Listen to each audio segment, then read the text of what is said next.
Right, let me just close this chat here. So good evening, ladies. Thank you for joining us this evening. For those of you who are new to the Precious family, welcome. I just want to give you a quick introduction to what Precious is as a brand. So it was set up in 2007 by Kayleigh and it comprises of the Precious Awards, which launched in that same year. And Kayleigh was so far ahead of the curve at that point when diversity, supporting women of colour wasn't just a buzzword, a trend. It was something that was of importance.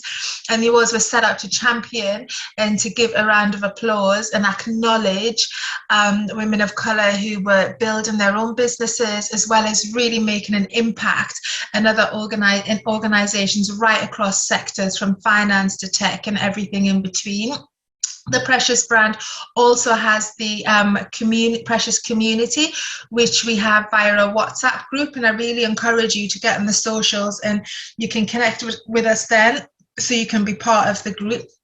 It's not where people are like just sending you random bits of information that isn't relevant. You don't get that. It's a really encouraging group where people share, bits and pieces of content that will certainly add value. And then we have Precious Nights, which is what brought you here this evening. And I hope you are ready to be inspired and learn from women in business.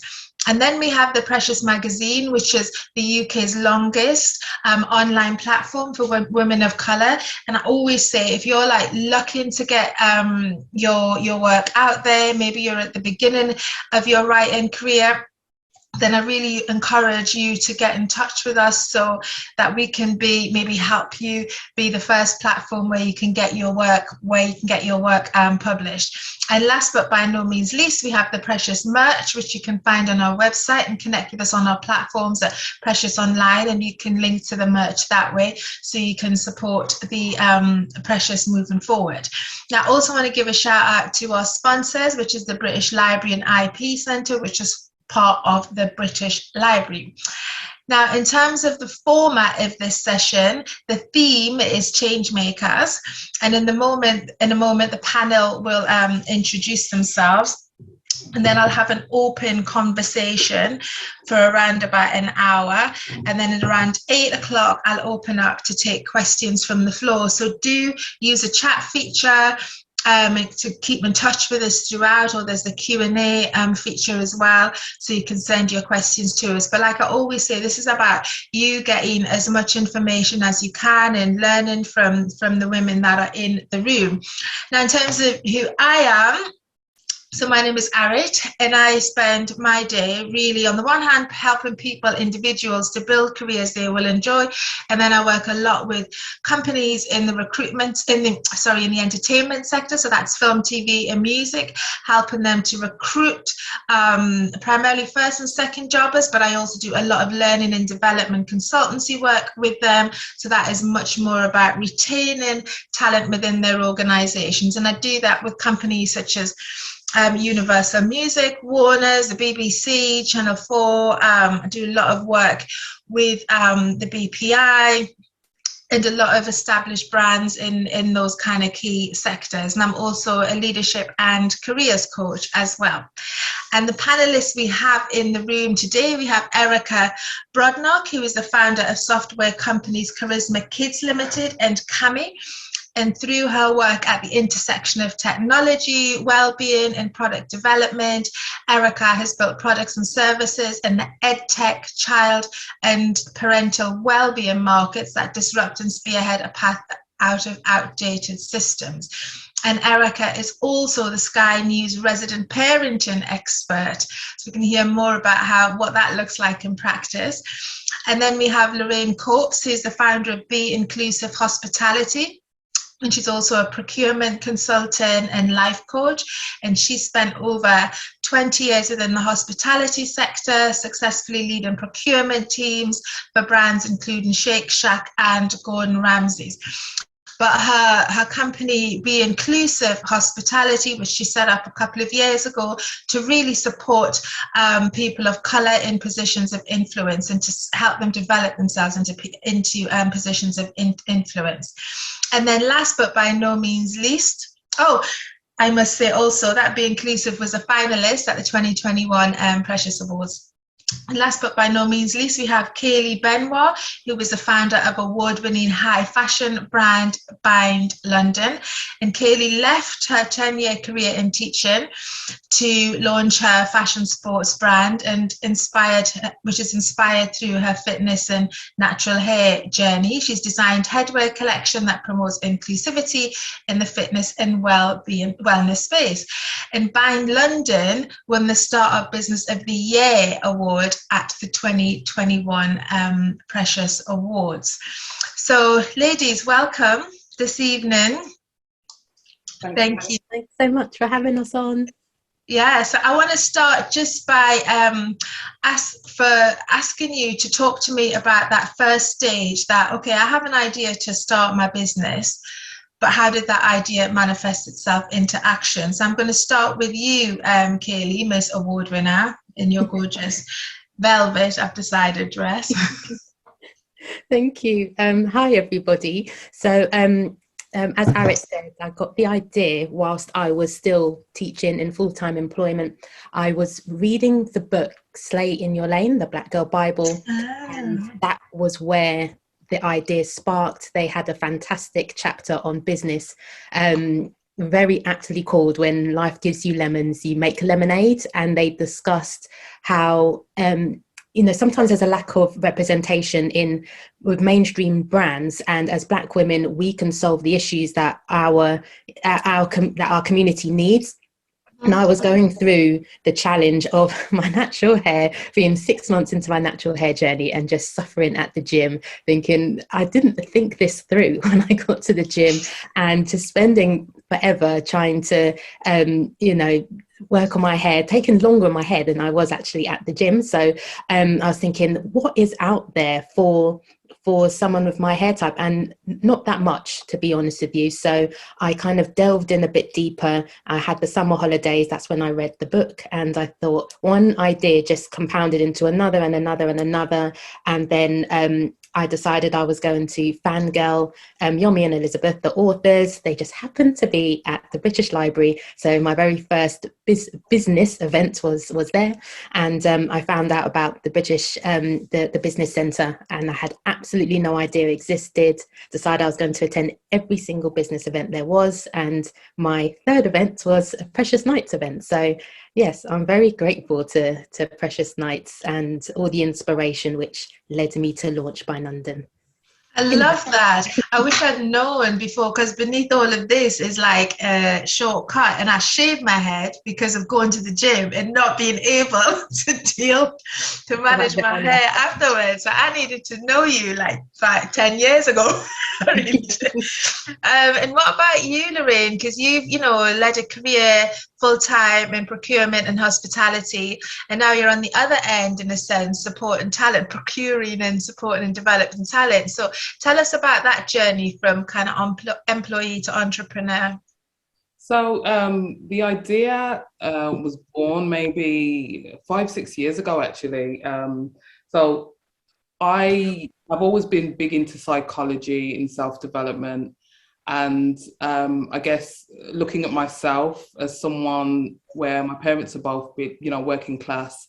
And when I moved into the corporate world after university, it was just really apparent I couldn't go to my parents and ask them necessarily how to negotiate my salary or how to navigate the workplace, because they didn't have that first-hand experience.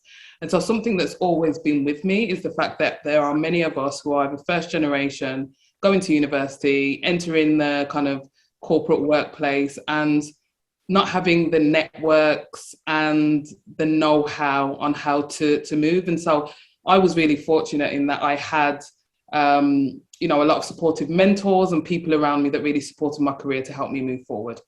Anyway, and so I decided to moved forward with the business at the end of 2019. But at that time, I was working full-time for Corbin & King as their head of procurement and a life coach as well. And I just didn't really have the time to move the business forward. And then obviously March hit. We went into lockdown during the pandemic. I was put on furlough, and that was my opportunity to get clear about the mission, what we're going to do and how we're going to do it, and build the community. So first and foremost, we are a community organisation. We've got 400 members, people of colour at all career levels. But secondly, we're also a resource to the sector. So we partner with a lot of brands who want to accelerate change. We deliver workshops within the sector. So we've got quite a broad range of services, but ultimately being in lockdown afforded me that time to build my team and build the community at a point where everyone was still and at home. And so with Black Lives Matter, the murder of George Floyd in 2020, everyone, I think anyone that's Black, that's visible on the internet in any kind of business, they became super popular, and we were inundated because there's no one else in the sector that exists that does what we do. So we grew at pace in part because of that. And has that stayed with you? That, you know, when the spotlight shone for a short window. So is that spotlight still there? Well, I suppose, you know, we used that opportunity to really grow the community. I had a lot of network and relationships in the sector. I've been in the sector for 20 years. And procurement, work with a lot of brands. So I had a lot of quite a broad network within the sector already. So in answer to your question, the momentum has continued, and you know, about a third employee joining tomorrow. So we're going at pace now that people are really spending money. And it's necessary for us to continue. So it's continued. But what I would say is what's continued to be the case is that we have not, whilst we've done a lot of marketing and PR, we don't actively seek out new clients to work with us. They find us. That's and that good. has continued for the past 18 months. Yeah, that's really good. We can unpick how that works, because I've got a question next to community building and what that looks like in practice. And could you tell me about you, Erika, like your kind of journey to setting up Cami? Sure. So I guess that really has to start with Karisma Kidz. I started Karisma Kidz in 2012. This was back when Slay in Your Lane didn't really exist, and nor did very many Black tech entrepreneurs, especially not Black female tech entrepreneurs. I believe there was myself and Emma Obanye, and we always were confused for each other because they, people weren't used to seeing Black people and just thought there was only the one.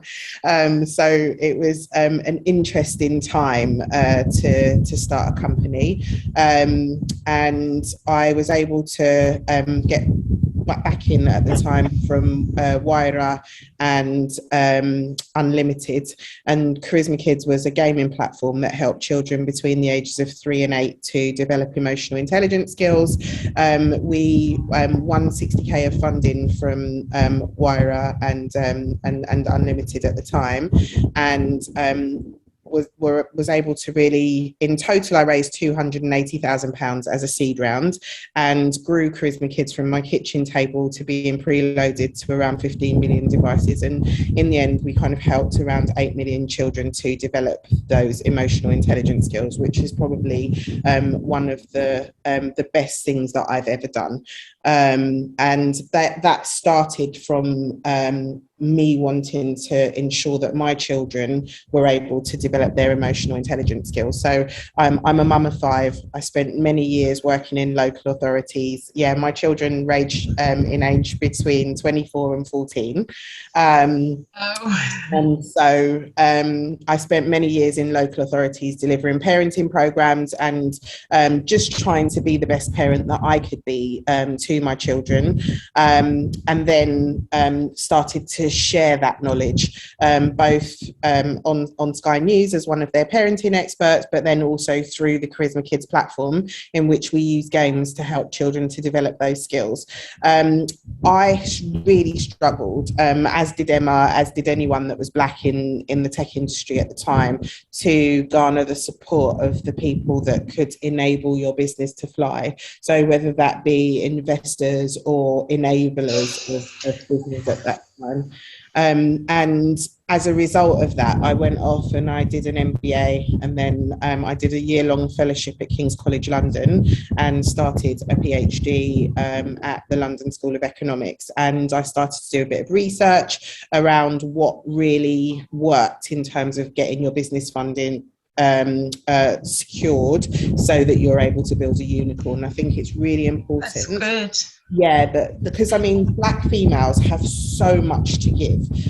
Not just from the perspective of actually we can solve some of the world's biggest and most pressing problems, but actually when we solve problems and when we make money, we invest back into our community. Our children are able to thrive. They're able to kind of go to better schools and do all sorts of other bits and pieces, and that enables the broader Black community going forward.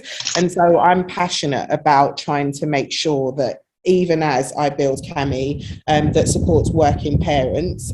So I did Karisma Kidz for the kids, and now Cami is a bot, a kind of a companion and chatbot, a gentle guide that's in the pocket of every parent, helping them to enhance their mental well-being so that they can be the best they can be for their children.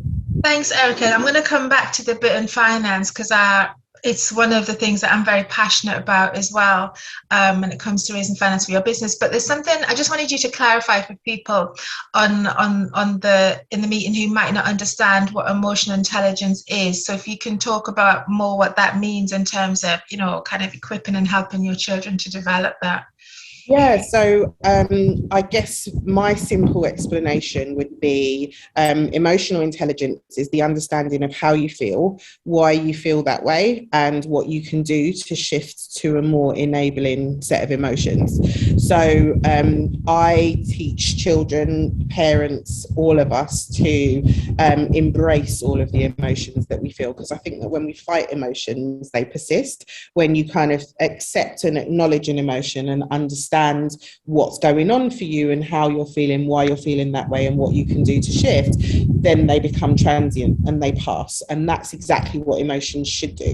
Most people spend their lives trying not to get angry. Getting angry is really important. If you don't get angry, you don't really change that much, if you see where I'm coming from. The feeling of anger is usually what precipitates change, and it's necessary to actually say, I've had enough of this, I'm not going to allow that to happen anymore. But then you just don't stay angry. So one of the things that we did at Karisma Kidz was develop a place called Moodville, where you had places like Angry Alley and Fear Farm on the outskirts of town, but in the centre you had Love Lane and Gratitude Gardens. And that's what I believe. You live in love, you live in gratitude, and that's your centre. And then you visit the places that you need to in order to do the things that you need to do to get by on a day-to-day basis, but you always return to love and gratitude.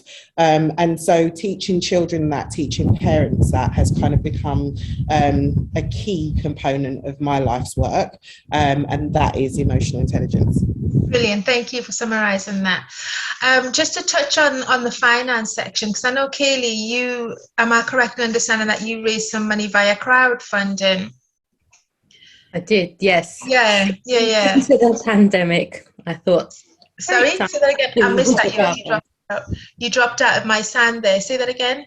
I launched my crowdfund on the 1st of May 2020, so we were fresh in lockdown number one.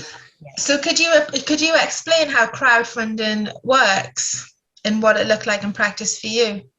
Yeah, so my experience of crowdfunding was I did it with Crowdfunder, and there was an initiative at the time with NatWest Back Her Business. There was a match funding opportunity. So what they had said, NatWest would provide 50% of whatever you raise up to a certain value, which was £5,000. So in my mind, I'm thinking that if they're providing the maximum £5,000, then I need to raise at least £5,000 because I want to get the maximum of whatever it is they're prepared to give me. So I put out a crowdfund pledge of £10,000, and it was very, very frightening, got to be honest with you. During the pandemic, my family did not support the idea whatsoever.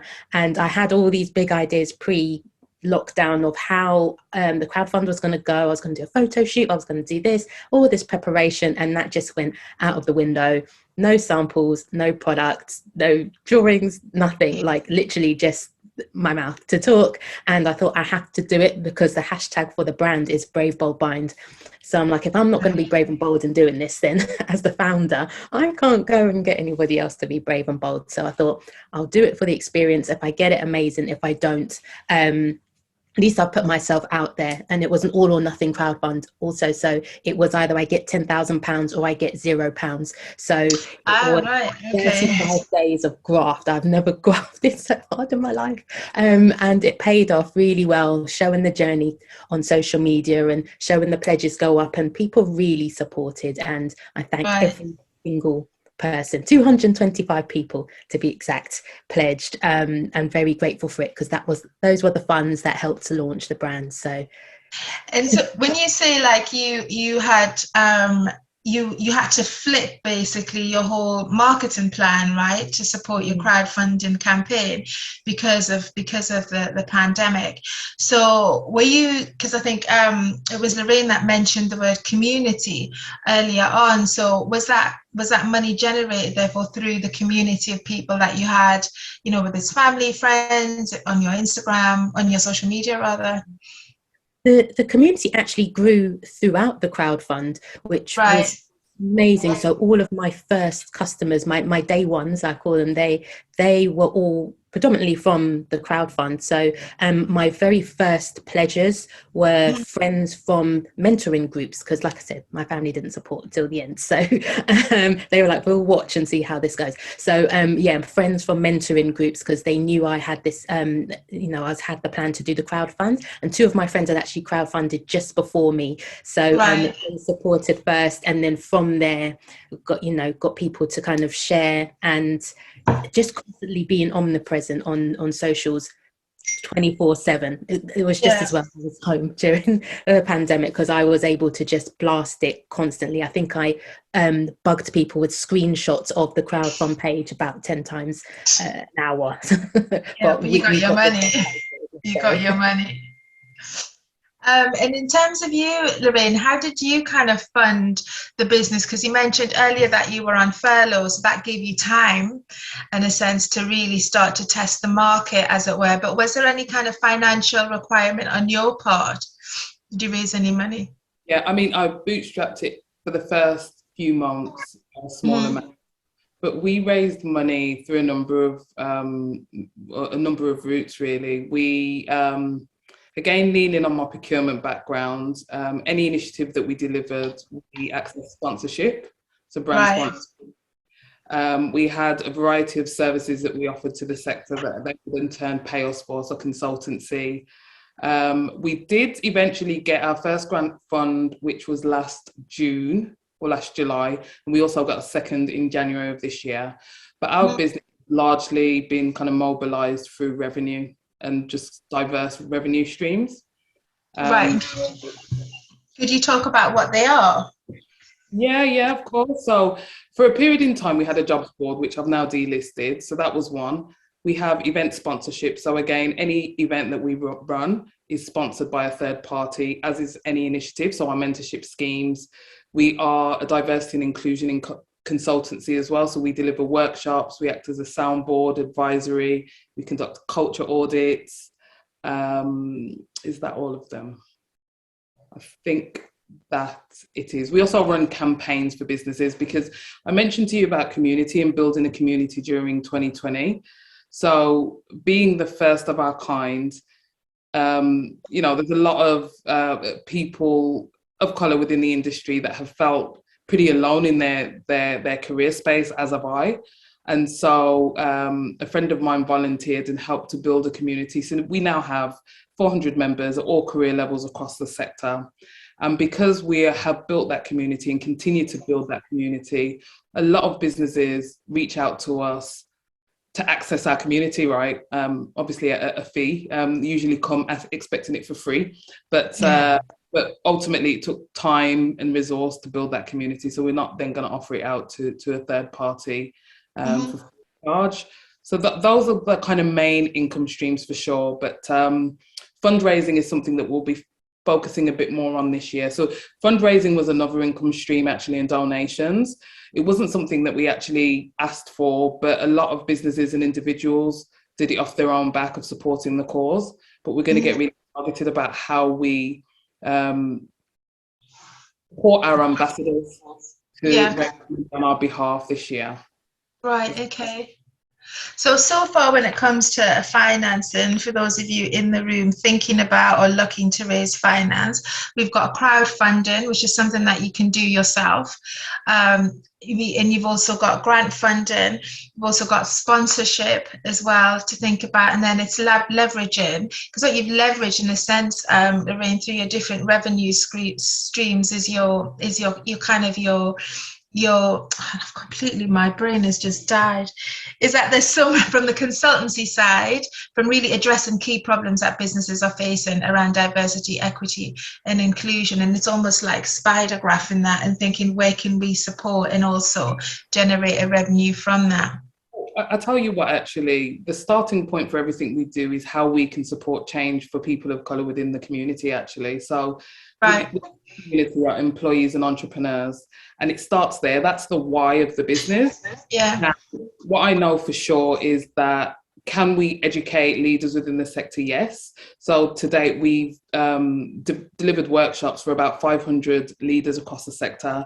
But how I believe that we can have a greater impact, and actually it's the reason for founding this business is to support people from a mindset perspective, mental health, well-being, expanding networks, accessing professional development. I think sometimes it's estimated the value of connectedness. And just to give you an example, last October we had a Black History Month event at Somerset House, and the feedback from this event almost brought me to tears, because there are people that have never been in spaces with people that look like them within their working environment, as in hospitality. It's the first event I've ever attended in hospitality, and I've been in the sector for 20 years. So I guess what I'm saying is we take a real holistic approach to how we help and support people to move forward. But that is our why, and everything else that falls out of that are really as a result of some of the work that we do that can also support businesses. Something really important I forgot to mention that we do is we do a lot of research and insights. Yeah, we run the Inside Hospitality Survey, which was really a response to businesses getting in touch with us and saying, oh, we need to access diverse talent, can you help? And actually, in the same way you look at any problem, you look at where we are here and now, and no one seemed interested in that. And so this survey uncovers, and it's no different to any other industry, people experiencing racism in the workplace, people feeling as though their ethnicity has hindered their career progression, really painting a clear picture on what it's like within hospitality. So we use a lot of that data for our consultancy, as well as kind of highlighting that having diverse faces is not the goal. The goal is to actually, firstly, get your culture in check and ensure that racism isn't occurring, whether covert or overt, within the workplace, and actually that there should be a zero tolerance approach to people experiencing racism at in their place of work. So the research is really important as well as part of this kind of journey. That's really good. Thank you for sharing that. And Erika, for you touched on seed funding that you had raised. And I know that's a challenge when you're looking at kind of raising, is that through venture capital that you raised that? Yeah. It's a really wide space. there's a real gender bias towards men. So to be a Black woman in that space, talk us through that kind of journey and what venture capital is for people who in the room who may be less familiar with that. Sure. So there are a couple of methods that we use to raise our funds, and I'm delighted to say that we've just managed to raise £500,000 and counting for Cami, which is great because that's really putting us in a position where we're able to build a scalable company with this one. So it's almost double so far what I managed to raise for Karisma Kidz. So looking forward to out achieving the that's brilliant. It's not easy, so well done. It's not easy. It's an uphill struggle, but so angel investors are the main source of income, and then you have institutional investors. So I'll start with angels. They tend to be high net worth individuals who then turn around and share some of that wealth with company founders who are looking to grow businesses. They don't do it from an altruistic view unless they're social impact investors. What they usually do is they purchase a segment of equity within the company. So people tend to incorporate companies that are limited by shares. So you would sell some of those shares to an angel investor who would provide you with capital based on the valuation for your company, and then you would deploy that capital within the business, and that might be paying yourself a salary or paying for a marketing person or whatever it is that you want to be able to grow the business. So that's angel investing. And then you have institutional money, which is venture capital investing, and that tends to be a group of general partners set up a venture capital fund, and that venture capital fund has limited partners who are investors into that vehicle, and then they invest the money that they've collected on behalf of those limited partners into companies. Venture capital and angel investment are not too dissimilar. You're always trading equity in your company for the investment that comes. I just think that angel money can be a little bit less encumbered and more friendly on the founder. So, for example, when you start to get into institutional money, you end up with things like preference shares, meaning that if your company is sold or liquidated, the people with preference shares get their return before anybody else does. Exactly. And so sometimes they can be the last in but first out, if you see what I mean, leaving less available for founders who have toiled with the business for sometimes many years. So that's just a very high view. If anyone listening is interested in sort of venture capital or angel investing, they'd have to do a lot more research than kind of what I do. But that's kind of where we've been able to secure some funds from both angels and the VC at this point to be able to grow the business. And I think just for those people in the room as well, is that your company needs to be a limited company because you need to have shares to sell. In that sense, if you're going for angel investment or venture capital, because they're buying a stake in your business in return for the cash that they give you. So if you're a charitable organization, then you'd be looking more at social investment, grant funding, crowdfunding, but there's also unlimited. Actually, at the minute, have a fund open for companies who are limited by guarantee or they are social enterprises. And it is a form of investment. It's a lot softer money than you would get from, say, an angel investor or venture capital. But I mean, you know, it's funding investment of up to 100 grand. So I definitely get on the Unlimited website and have a look at that. And also BIPC, they run loads of courses and do a lot around kind of financing your business. And I think, Kayleigh, you touched on the BIP Centre. So do have a look at their website too, so you can familiarise yourself. But I love the fact that you all kind of raise some money too, because I think often when people start their business, and there's nothing wrong with putting your own money into it, but never be afraid to step out and think about how can I like generate some funding from our organization, because if anything, it gets you to get clear about what your product and what your service is, because you need to pitch that 101 times over, so you get clear on it. So tell us about pricing, because that's one of the things that when people are starting their own business and they're starting to price their services and starting to think about, how much income do I want to do, does this business need? So talk to me about that process, Lorraine, for you.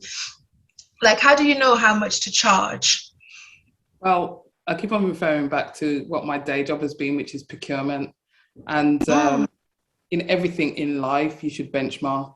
And I used to, so at board meetings, I'd have this conversation, because a lot of kind of entrepreneurial restaurant groups, like the Gordon Ramsay group, that didn't have a procurement department before I joined. And, you've got a great husband because you've had other partners that don't back up. You know what a good pair of shoes look like, because you've bought, cheaper shoes, expensive shoes, and you find what fits you and what you like. I think everything in life is about benchmarking, right? Yeah. And so with men, with pricing, so with my pricing metric, the first thing I did was started to do research to understand what other people were charging, whether that was non-related sort of workshops, training, consultancy, or similar. And I basically created a matrix of pricing to give me an indication of where I should be. There were some services that we offer that I didn't have a direct comparison, but I've always just pulled information in and did a lot of comparison, arrived at my place where I felt we were, relatively competitive and not kind of prohibitive for people to work with us, because hospitality as a sector is quite a low margin industry.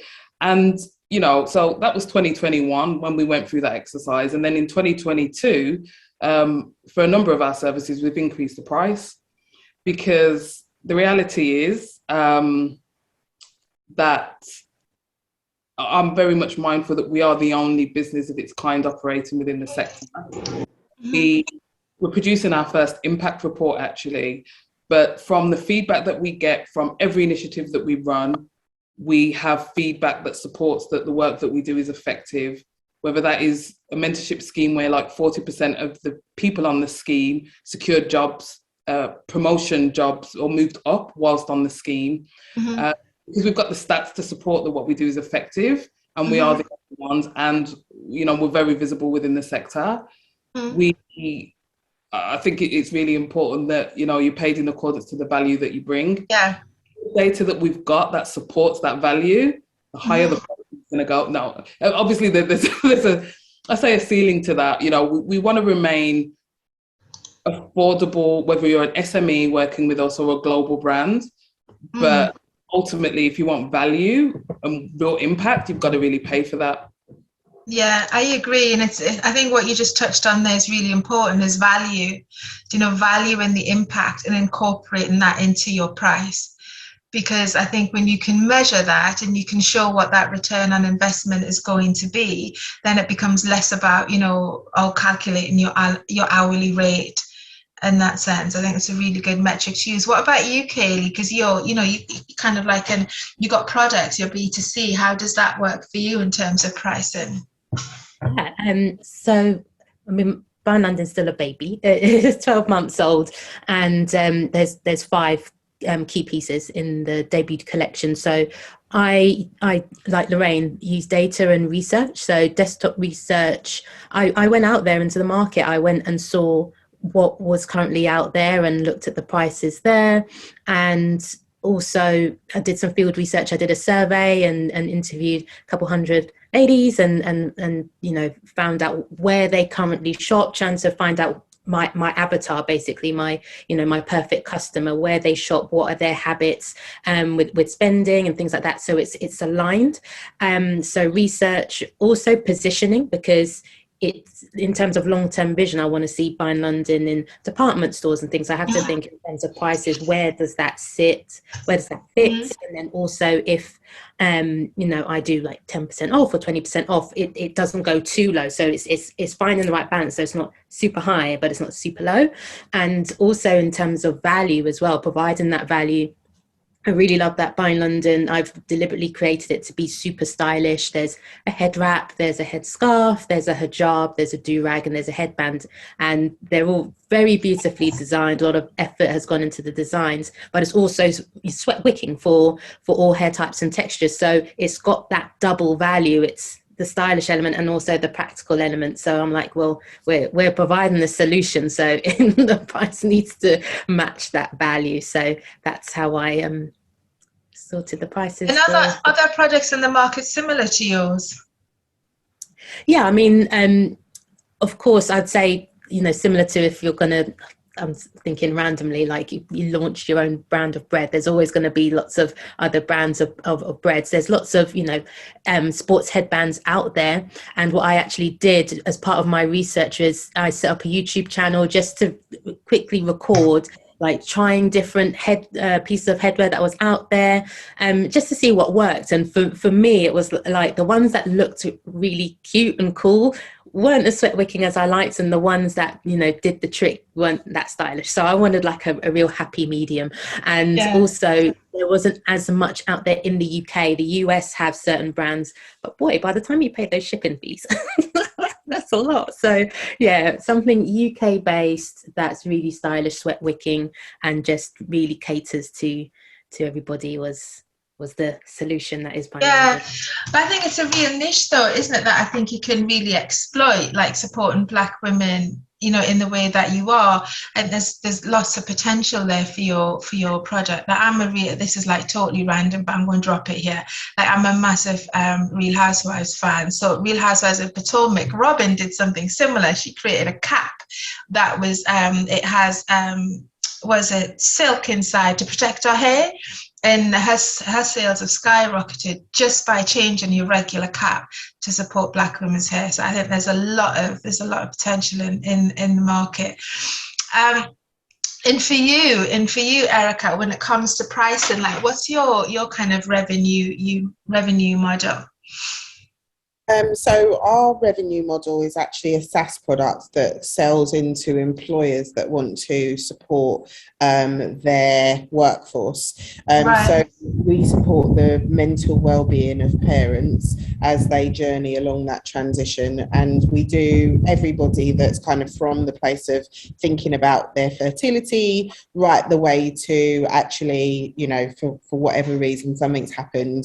I've worked out that I benchmarked my husband and he's not quite the right fit anymore. that was the highlight of my day today, I have to say, Lorraine. So, by the time, you've benchmarked and worked out that he's not quite the what you thought he might have been when you first agreed to it, then, we support through divorce and the impact that has on the parenting journey, right the way through to what happens when your children go off to university. I mean, when my first one went off to university, I was bereft because I'd never been without her as an adult, if that makes sense. And I just didn't understand what I was supposed to do when she wasn't there anymore. So, just really supporting right the way through that journey. And we charge employers anything from £1 if they're a very large employer and wanting to just offer a small amount of support. And so that's £1 a month per employee, right up to £9 per month per employee if they're a smaller organisation and want to offer the full range of what we provide. And within that pricing, we've we've also made sure that we're able to impact low-income families. So the heart of me is social entrepreneurship, and I'm keen to ensure that the people that need the services most are able to access them, as opposed to it always being the people who have the most money being able to get the most support. So we have a 3-for-1 commitment, wherein every time an employer pays for one member of their workforce to be supported, we support 3 members from low income. No, it's the other way around. Every time we're paid for 3, we support 1 low income. Oh, right, okay. We're headed towards 1-to-1 as we grow, but you know, the statistics around mental health, particularly for Black women, we're 17 times more likely to suffer with a mental health issue. We're 5 times more likely to die in the child rearing period. And most of those deaths are owing to mental ill health. So if we can start to ensure that we provide the services to the people that need it most, and indeed that people who have historically been overlooked are actually listened to and supported, we can start to make a difference. So our pricing is benchmarked against our competitors, but then because we're using technology, we're also able to offer more bang for their buck from a CSR perspective as well. That's great. That's great. And thank you for sharing that. And when it comes to, I think it's something, Lorraine, that you touched on earlier, is that a lot of companies come to you because, one, you're the only one, so it's kind of word of mouth. So in terms of you all as leaders, and how do you use your own, how important is kind of your own PR, in a sense, like you as an individual being out there in the space, talking about your work, talking about the impact? How important is that in terms of helping you generate more business, or does it not matter at all? Like, Lorraine, you're nodding, so. Okay. And I'll say that businesses find us. Don't get me wrong, there was a lot of strategic marketing and PR that was done to ensure that we exist.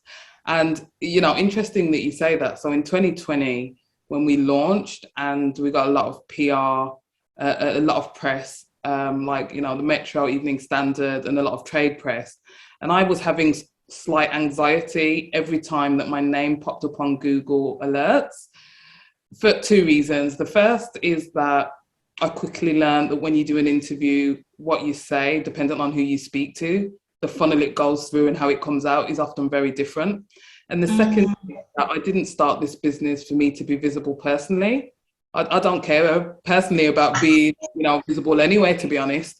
And so I suppose what I came to really recognize and understand is that people are as interested in my story and who I am, as well as what we're trying to achieve and the impact that we're having. So, you know, as a result of that, my time is really carved up in 4 ways. So consultancy, Be Inclusive, coaching, and I also do a lot of public speaking and events as a result of growing and building the business. So super important, I would say. But for my team anyway. So when you said earlier that there was, you know, that visibility was kind of created through a lot of PR and marketing, can you give an example of what that was?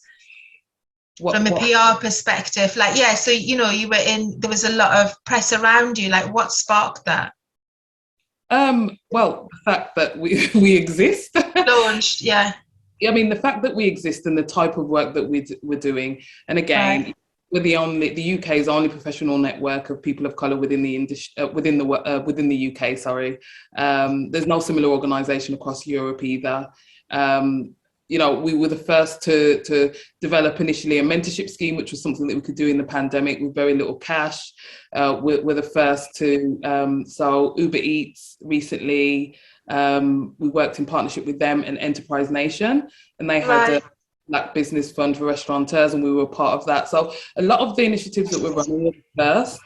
And so, you know, the industry has definitely paid attention to the fact that there's a problem that needs to be resolved, and we have become the voice of firstly talking about the issues, but actually planning to take action, which we've got more in the works this year. Because when I think about my journey today, it's just the beginning. We started, incorporated during lockdown, built a community, built some relationships, did a lot of work last year. But in terms of the potential that this has and some of the things that we've got lined up for this year, we want to better support entrepreneurs within this space, both food, drink and hospitality, to move forwards and upwards. And the other thing I'll add, I mentioned that our aim is to support people of colour, but being a data-driven individual, some of our initiatives are very much tailored to the Black community only, because a lot of the data points to the fact that in many instances, we are at the bottom. And so there are initiatives that are very, very specifically focused to us. Great. Just because that's what the needs are. And what about you, Erika? So you mentioned earlier, kind of speaking on Sky News, or PR is playing a kind of a big part in your work too. Can you talk more about, kind of marketing strategies and PR strategies that you have in place? Sure. So lots of the PR that we do is very organic. So we apply for lots of competitions and the like. So this year alone, we've been part of Google's Black Founders Fund, Microsoft's Accelerator. We've won funding from Innovate UK, grant funding. Startup of the Year with MSD UK. We also won an award from Zenith Global Health, and have done a few other bits and pieces like that. So the PR that's generated from those things tends to propel the business and put us forward in the minds of people. The positioning of myself as somebody that has the authority to speak on parenting and the emotional well-being of parents and their children has been absolutely phenomenal in terms of growing, like I say, my credibility in the space. And as I say, because it happens in quite a natural and organic way, and we're not paying for PR, I think that there's a sense of trust that comes with that as well, because we're being endorsed by other people who then kind of provide that credibility to the masses. So I've been a huge fan of behavioural science even before I started my PhD in this area, and so there are books like Robert Cialdini's Influence and Predictably Irrational by a guy called Dan Ariely that will speak about the ways in which you can get people to kind of take the actions that you want them to take. So there's liking, there's scarcity, so like letting people know that they miss out if they don't engage with you. There's also social proof, and social proof is PR and all the rest of it. But as I say, social proof works so much better if you can get other people to sing about you as a singing about yourself. And so that's why, what you're doing there, Lorraine, is absolutely incredible, because when other people say that your business is the one to work with, then people are just like, okay, if it's good enough for them, then it's good enough for me. And so being able to engender that has been one of the things that I've kind of been quite good at over the years. And it's shown in the way in which we've been able to kind of grow Karisma Kidz, but then also grow Cami and raise money for Cami. So for example, in raising the funding rounds for Cami, there is no PR per se, but I write an investor newsletter every single month, and I let investors know, both investors who are already with us and the ones that are prospective investors, what we've done for the last month and how we've been winning and what the things that they can help us with, and where we are on our journey, so that people can feel as though they're bought in and involved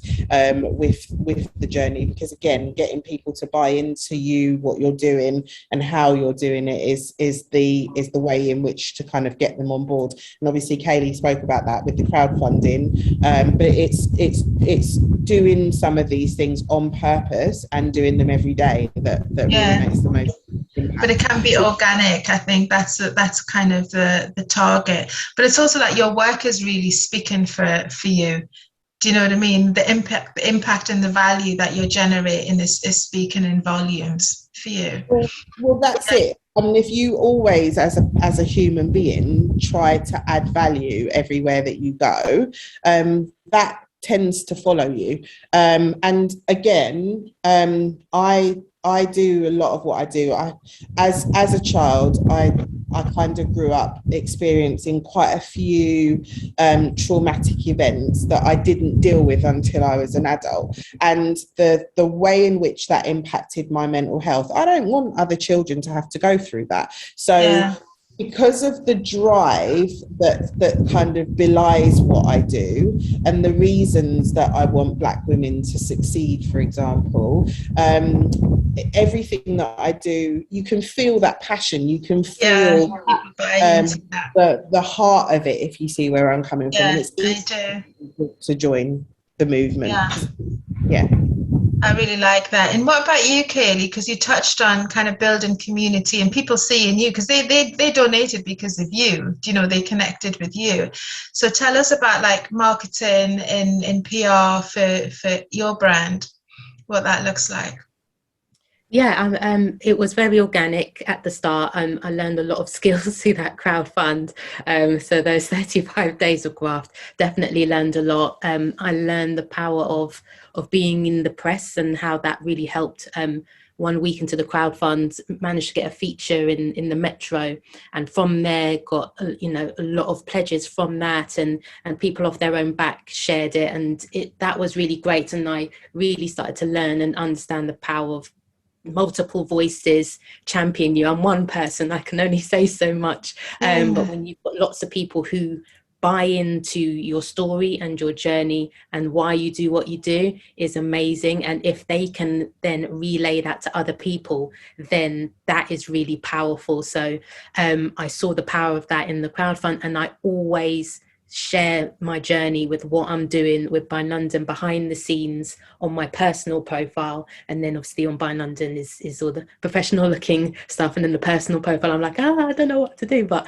the power of people really following and seeing its growth, they really do support, and I think that's been major. Now I'm into By London's second year, things need to be a lot more purposeful to have that impact. So a big thing for the brand this year is visibility and being in multiple spaces all the time. A great deal of exposure has been predominantly Instagram, but it needs to be in a lot more places to get into much bigger spaces. And then from there I use a lot of the techniques from the Lean Startup book by Eric Ries, which I found out about from the British Library. So experimenting, seeing, okay, we'll try this worked really well, we'll do more of this, we tried this doesn't work, and I'm just very public with what I do, because I'm really enjoying it. If it works, I love it. We tried. I love it. And people will buy into that and buy into you and your transparency because of it. So I just wanted to say to everyone, we can take some questions. So if you can start to put those in the chat, and we can put them to the panelists. But while that's happening, to me, I have a question now. So if someone was looking to raise money for their business today, where should they start? Like, I want to raise £100,000 for my brand, Erika. Oh, okay. So if someone wants to raise money, raise 100 grand for their brand, where would they start, Erika? I think that it really depends on what kind of brand it is. And so if you're tech enabled, then I would personally say, I think the answer is always the same. Friends, family and fools needs to be the very first. Yeah, no, that's the first you money. You say fools at the end. Friends, family and fools.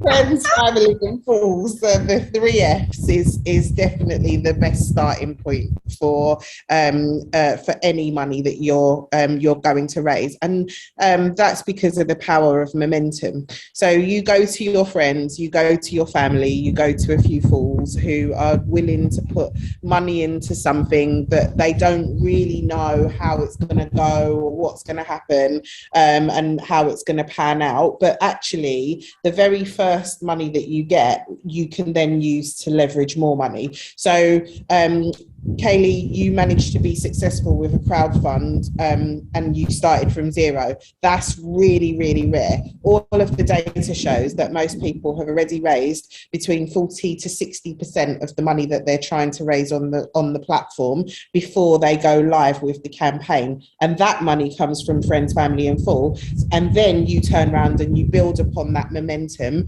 and you show other people that you're something to be investing in because other people have done it before.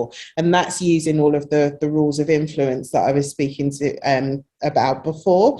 Now, if you can get a little bit of your money, 25% or what have you, already committed, and you go to other people and you say, I've already got 25% of what it is that I'm trying to raise committed, will you join the journey? It's a much different conversation to actually, I'm starting from the very beginning and I'm just coming with a begging bowl asking you to be the first person to put in, because very few people want to be the first person to put in, but nobody wants to miss out. So if you can start to engender the fear of the FOMO, then you can kind of create the bandwagon effect where everybody says if it's good enough for them, it's good enough for me, and jumps on board. And to my mind, that's the way to do any sort of fundraising that you want to do. So if you want to raise 100k, you have 100k as the target in mind, but you start with that first 10k and you go and you find the first 10k, and you get people to put that in, and then once you've hit 10k, you're 10% of the way there, and then you can turn around and you go to some other people and you say,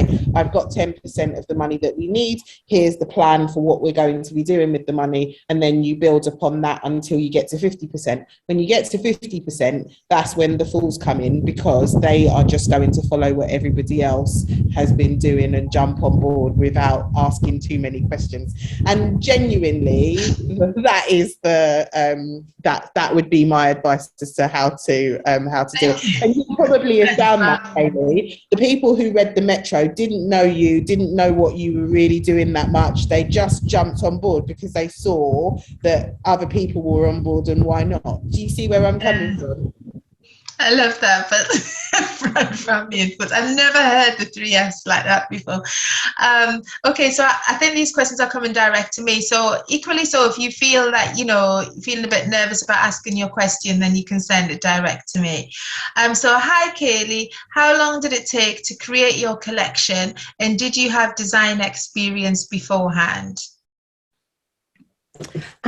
I got the idea for the brand in summer 2018, so that's just fresh from reading Slaying Elaine, and then we actually launched in lockdown. So we launched in 2021, and the crowdfund was 2020. So it took about a year and a half to get all the design process and everything together, and I was obviously building up to the crowdfund. So I spent a long time on that. I didn't have any sort of need to rush the process at all.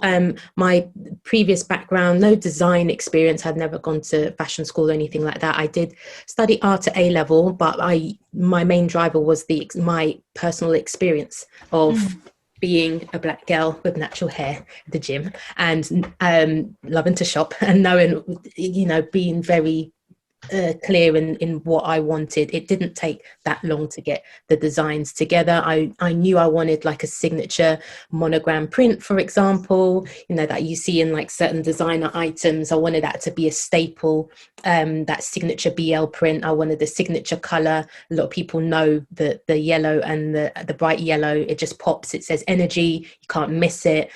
So those sorts of things were like my non-negotiables. So yeah, I hope that answers the question. Yeah. So you learned on the job then? basically about design. Yeah, very, I love very clear that. vision for it, and then put it out there into, you know, into the space to see if other people liked it as well, which fortunately they did. So. Yeah. Thank you for that. And then I have another question. I work in a restaurant as a waitress. Could I get involved in your organization, and how would I do that, especially the mentoring aspect? So that, I guess, is for Lorraine. Yeah, sure. So it's free of charge to join the community as a person of colour. We also have an ambassador program, which is made up of, at the moment, about 50 volunteers across the sector who can get involved as little or as much as they choose. And the mentorship scheme is sponsored and free to anyone within the community. And it actually closes tomorrow at midnight. So if you you move quickly. So if you go on the website and click on community, you'll see Elevate Mentorship Scheme, and it will have all the details about the scheme on the website.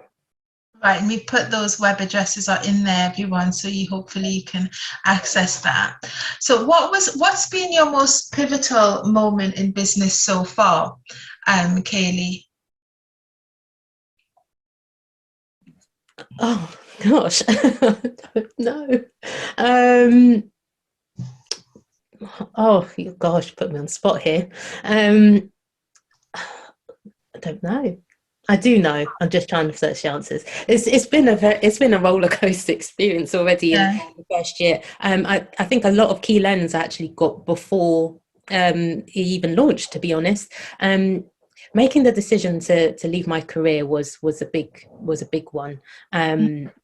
Yeah, taking that big plunge. But I just it's one that if anyone who is listening in, who works full time, will have to make that decision at some point, where you have to decide, am I going to keep the two going, or at what point is the best point? There's never a best point, but I was definitely somewhere where 10 years in education, I'd worked myself up to leadership team from working as a TA, and I definitely worked my absolute butt off, and I felt like I was in an environment where my ambition was being capped, and certain people didn't like to see me doing well, and I knew that it would be very challenging for me to work where I was and have this business going, because people were just too in your business with what you're trying to do, and didn't want to. Some people just don't want to see you thrive and don't want to see you win, and you've got to put yourself in environments where you can freely do that. So that was a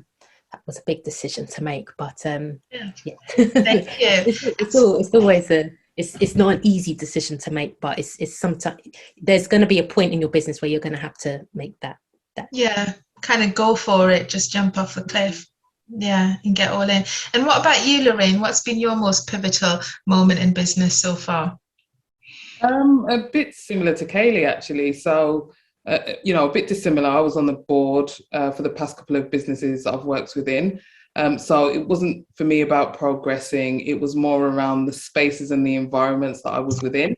And I decided in 2020 that I no longer wanted to work with people who I don't share values with and I don't particularly like. And I'm now in a position where I actually, even if I don't like, respect everyone that I work with, and I can make the choice as to who I do and I don't work with. And, for us, I've really said that, and I feel really strongly about the fact that I'd rather grow at a slower pace than work with people who I don't respect, I don't like. And so taking that leap without another job to go to, even though I was doing a few bits on the side, I technically didn't have a job last April, but it was worth it. And I don't think I'll ever work for anyone again. Yeah, I love that. Sometimes you just got to back yourself, isn't it? Really just put yourself out there and back yourself. And same question to you, Erika, your most pivotal moment in business so far?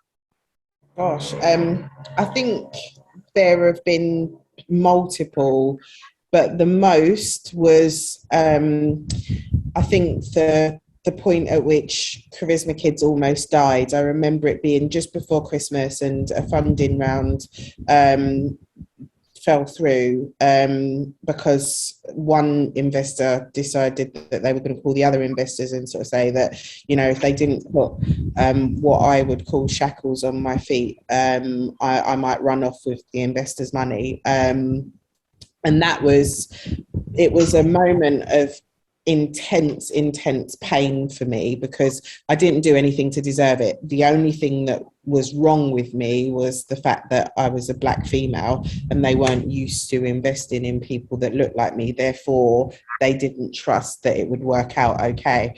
And so that lesson for me inspired me to kind of say, right, okay, go get your MBA, go do this, go do that, go do this, go do that. And I think that for me, that was the point at which I was either going to sink or swim. And I chose to swim, and I haven't looked back since then, really. And, you know, I think that these things are always going to be different for each individual person, and you need to work out whether you're someone that's motivated by someone dangling a carrot in front of you, or someone chasing you with a stick, or whether you're towards or away from, or what have you. Whereas if someone tells me I can't, that's the only thing I need to then turn around and say I bloody well will. And so that was the moment at which I really learned that, I think, as well. So yeah, understanding self and building the resolve to crack on regardless would be most pivotal moments in business, because once you've learned that, then I do think that you kind of become unstoppable. Because like in the pandemic, I wanted to do this research where I started to understand how much funding had gone to Black founders over the last 10 years. And when people told me I can't, because of the fact that I knew that people can't tell me I can't, I just went and done it anyway.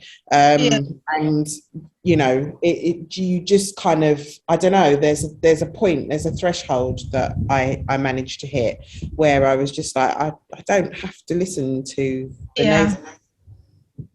Yeah, and that kind of links to like a question that's come up again, like for all of you, like how do you feel the climate is in the UK for starting and growing a business as a Black woman? Do you think there is enough support? I mean, it's quite an apt question, given that the theme for International Women's Day is beyond the bias. And as women, there's a bias, you know, against women. And then you have the additionality of the race bias as well. So could you speak to that maybe, Lorraine, about, do you feel what the climate is like in the UK for starting and growing your business as a Black woman? Or do you even identify in that way when it comes to business? Well, my attitude and approach to life is not to be ignorant to what's going on around me, but I think that also your experience sometimes is what you choose to focus on. If you sit in the room and you look for red, you will find it. And so, is it tough? I'm really driven and determined. This business will succeed. Yeah. And you know, I really do feel as though when you've got a positive mindset, and if you can't find an answer, solution, support, you'll look somewhere else until you find it.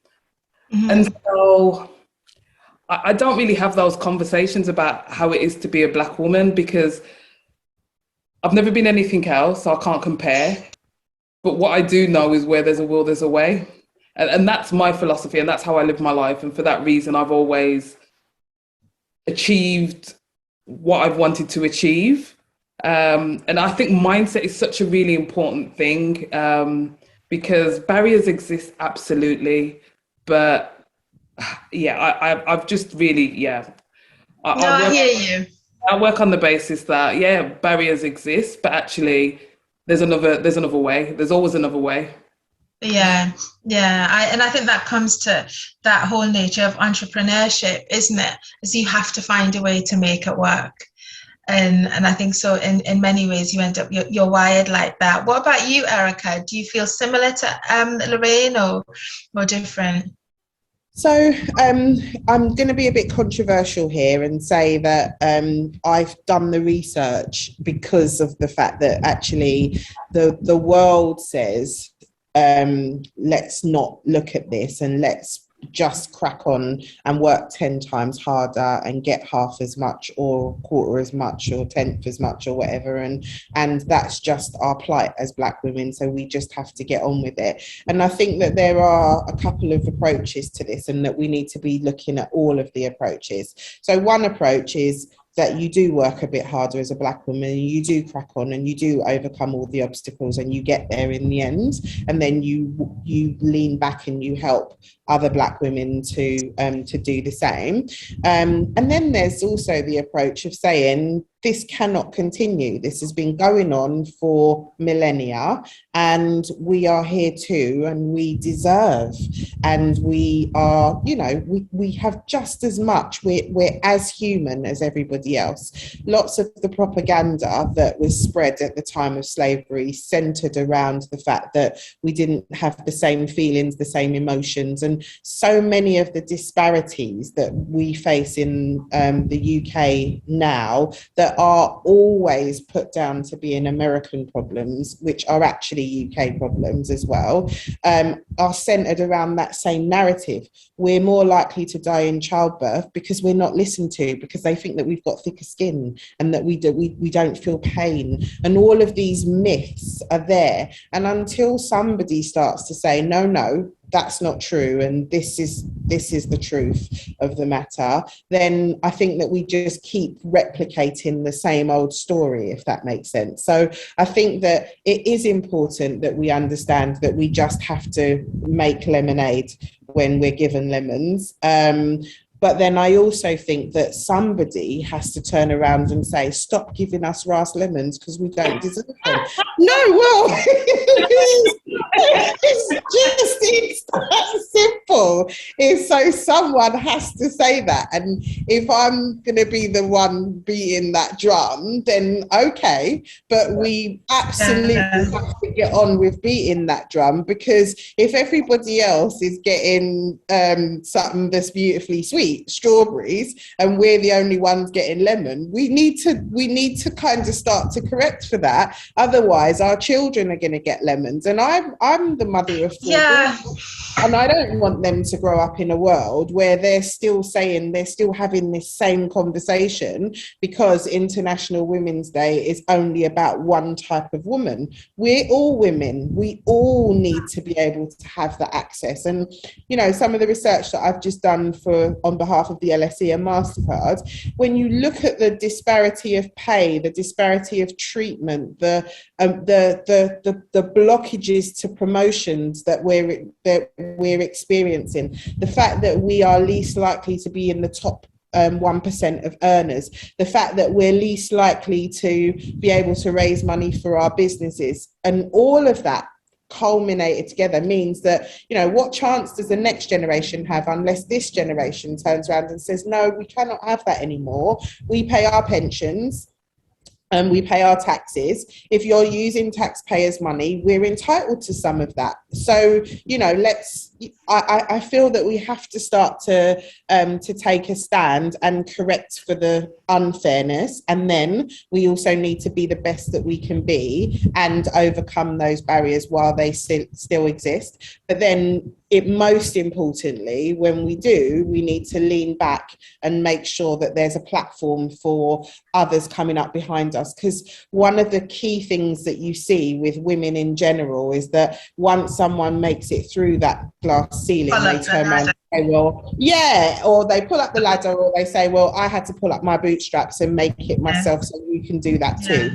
No, let's make it easier for people. Yeah, I think we also need to recognize that every generation does something. So we are standing on the shoulders of our parents and our parents' parents. So this is not a new thing. This is I think just at this time it's about, yes, acknowledging still work needs to be done, but I'm not carrying the burden.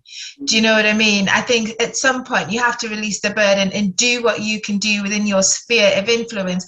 And sometimes that in itself is becoming a trailblazer, because other people, and I think we have a duty to make ourselves visible so other women behind us can see. So I think your way of creating impact can differ from one person to the next. But I think what you're all saying is that for Lorraine, what you do as a job is about helping to mind shift, not mindset. It's about mind shifting for people within our community so they can be their better selves.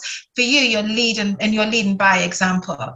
It's like, I'm not being held by it. I hear it, but I've got a job to do. So I can't wear that armor. And I'm conscious that we've got 5 minutes, so I can't actually ask you, Kayleigh. I'm going to ask you the next question, which is in here. My question is, what does success look like to you through your lens of experience? And you've got like 30 seconds to answer that. And then I've got to go on to the next one, because I'm conscious that I've just been told we've been chatting. But someone should not have asked Black women that question.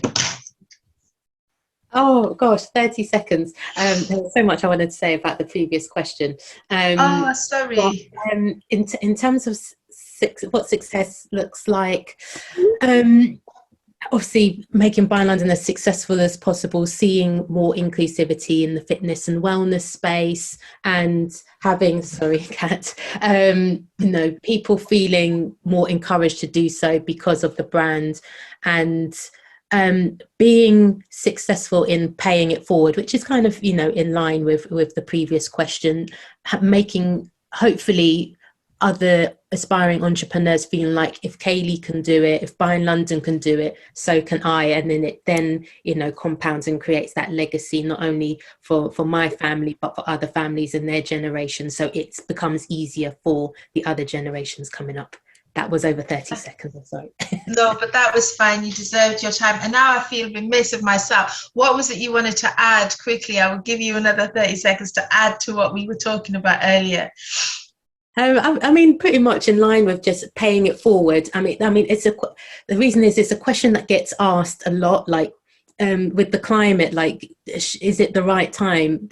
When is the right time? What is defined as the perfect time? What are the perfect conditions to launch a business? There aren't, it doesn't exist. So, you've got to kind of not ask that question too much, but ask yourself as a founder, as the CEO, as a director, what are you prepared to do in the times that you have to, make the best of your business and idea? Because I could have very easily said, I'm not going to launch Be London, and let's just see how the pandemic goes. We can't do that. When you're in a position of servitude, you've got you're an audience to serve, and you're very passionate about that. You do it regardless of the circumstances. But like Erika said, as a collective, when we've got all these experiences, then as a collective we need to say, we've done this, we've achieved this, but the conditions still aren't fair. And we need to do something about that. Thank you. And Erika, there's a question in here. I think you kind of touched on this before, but if you could just summarize in a few seconds how you make money supporting parents for Shioma, who's thinking about setting up a business. I add value. And so whatever you do, seek to add value, seek to solve a problem. So find out what specifically the problem is that group is experiencing. Kayleigh called it find your avatar. I call it a persona. So who is the buyer that you want to sell to? What do they look like? What do they eat, drink, breathe? How do they live? Where do they live? What are they doing? And what problems do they have? And then solve one of those problems and check that they're willing to pay to solve that problem and add that value, and you'll get there. Brilliant. Thank you for that summary. Well, we have reached the end of our session. I had so many more questions too, but I'm like, I'm running out of time. Thank you, Lorraine, Kayleigh and Erika, for sharing your insights. I really appreciate it. Have you put all of your details in the chat so people can connect with you on your Insta and kind of find out more about you? I should say, and I'm doing that myself. You can find out more about you on your platforms and on your website. And for everybody else, I think these sessions happen on the first Thursday of every month. If you want to join the WhatsApp group, connect with Precious Online. It's at Precious Online on all of the platforms, and we can get you connected to our, to the network and keep in touch with us. But I hope you have found the session helpful. Give you guys a round of applause. Back to yourselves. And yeah, I look forward to seeing you all in next month's session. Thank you, ladies. Really appreciate your time this evening. Thank you. Take care. Bye. Thanks so much for having us. Thank you. Thank you, everybody. It was amazing. Everyone's gone.